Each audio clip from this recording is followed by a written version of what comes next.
2019년 11월 고1 모고 21번 풀어보도록 할게요. 집합 AK와 B는 전체 집합 U의 부분 집합이므로 원소들은 모두 1 이상 20 이하의 자연수들로 이루어진 집합으로 생각을 할 수가 있고, 구하고자 하는 걸 보면 AK라는 집합차 B는 원소의 개수가 1개가 나오잖아요. 즉 이 조건을 만족하는 집합 AK의 개수를 구하는 문제로 생각을 할 수가 있겠죠. 좀 더 구체적으로 벤 다이어그램을 통해서 알아보도록 할게요. 자, 전체 집합 U는 20 이하의 자연수고요. U에 대한 부분 집합 AK와 B를 생각을 해볼게요. 벤 다이어그램으로 시각적으로 생각을 해보면 이제 자연수에 따라서 다르겠지만 AK 일반적으로 AK, B 이렇게 그려보도록 할게요.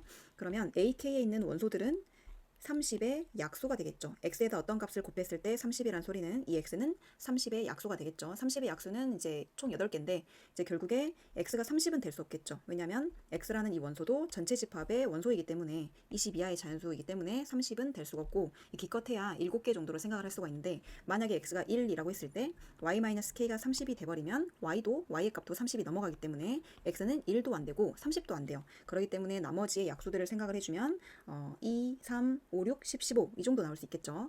B라는 이 원소를 또 생각을 해보면 B는 5로 나누었을 때 자연수가 나와야 하기 때문에, 즉 5의 배수 30-x가 5의 배수가 돼야겠죠. 그러면 x는 나올 수 있는 케이스가 5, 10, 15, 20 총 4개가 나올 수가 있어요. 바로 얘는 구할 수 있겠죠. 이 B 집합의 원소는 30-x가 5의 배수이므로 x의 값은 50, 15, 20 이렇게 나올 수가 있죠.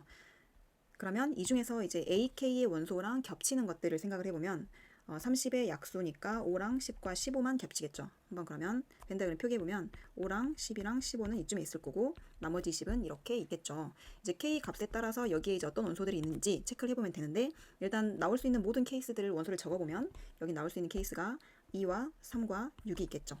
그죠? 이렇게 하면 30의 약수이면서 1과 30을 제외한 나머지 6개의 원소가 다 들어가는 거겠죠. 그러면 여기 원소를 총 제외를 했을 때 이 나머지 원소에 남아있을 것들은 20 이하의 자연수니까 뭐 14개 정도가 이 바깥쪽에 남아있겠네요. 대충 이렇게 시각화를 시켜놓고 생각을 해볼게요. 지금 최종적으로 물어본 건 뭐냐면 AK에서 차 B를 했을 때 원소가 하나만 남아야 되기 때문에 이쪽에 있는 2, 3, 6, 2 이 중에서 2개를 제외하고 하나만 남아야 된다 라는 소리예요. 즉 2가 남든 뭐 3이 남든 6이 남든 나머지 2개를 이 K에 제외시켜서 이 AK의 집합의 개수를 구해보자는 거죠. 표를 한번 그려볼게요. AK를 포인트로 두고 표를 한번 그려보면 AK에서 나올 수 있는 원소들은 2와 3과 6이 있는데, 이 중에서 자, 이를 AK 원소 x의 값에 따라서 분류를 해줄게요. x는 나올 수 있는 케이스가 2, 3, 6 생각할 수 있고요.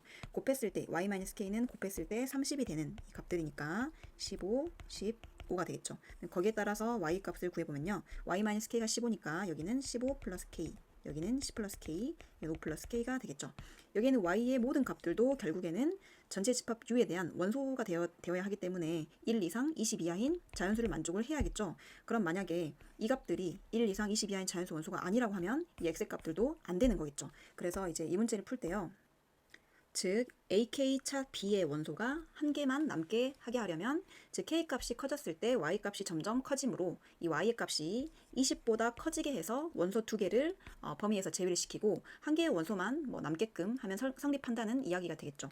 여기에 있는 이 15 플러스 K, K 값이 커지면 이 값들이 이 5 플러스 K보다는 더 빠른 속도로 커지기 때문에 이 15 플러스 K를 결국에 20보다 크게 만들어버리고 20 플러스 K도 20보다 크게 만들어버리면 이 Y가 전체 집합 U의 원소가 아니기 때문에 이쪽 부분이 날아가고, 그리고 여기에 있는 5 플러스 K는 1 이상 20 이하인 자연수 범위에 포함시켜주면 Y의 원소가 되면서 결국에는 AK 차 B의 원소의 개수가 1개만 남게 되겠죠. 이 범위를 구해주면 이 K는 5보다 크고 여기서 K는 10보다 크고 결국 2개의 범위는 10보다 크다가 되겠죠. 그리고 이 범위를 구해주면 K는 마이너스 4 이상 그리고 15 이하가 되겠죠. 따라서 2개의 공통 범위를 구해주면요, 따라서 K는 10보다 크면서 그리고 15 이하인 자연수에 대해서만 AK 차 B의 원소가 1개다. 즉 K가 11, 12, 13, 14, 15 5개가 해당이 되는 거겠죠. 자, 한번 적용시켜 볼까요? K가 만약에 11이다 라고 하면 11이다. A 11이 되겠죠. 여기 11, 여기는 그러면 26, 여기는 20 11이 돼서 여기는 y의 값이 20 이하인 자연수가 아니니까 해당이 안 되고 여기 11을 넣었을 때 16이 돼서 x는 6 하나만 남는 거가 되겠죠. 15가 되면 여기 15, 20보다 커지죠. 15를 넣었을 때 20이 되기 때문에 y가 20 이하인 자연수 해당이 되겠죠. 근데 k가 이제 16 이상이 되었다. 16보다 커졌다라고 하면 2, 3, 6 원소가 전체가 다 안 되기 때문에 a차 b의 원소의 개수가 0개가 되는 상황이 나와요. 그래서 여기에 있는 원소의 개수에 따라서 k의 범위는 달라지는 거예요. 그러니까 뭐 A차 B의 원소의 개수가 2개일 때도 한번 생각해 보시고 뭐 3개일 때도 생각해 보시고 0개가 나올 때도 생각해 보면 좋을 것 같아요. 자, 이상입니다.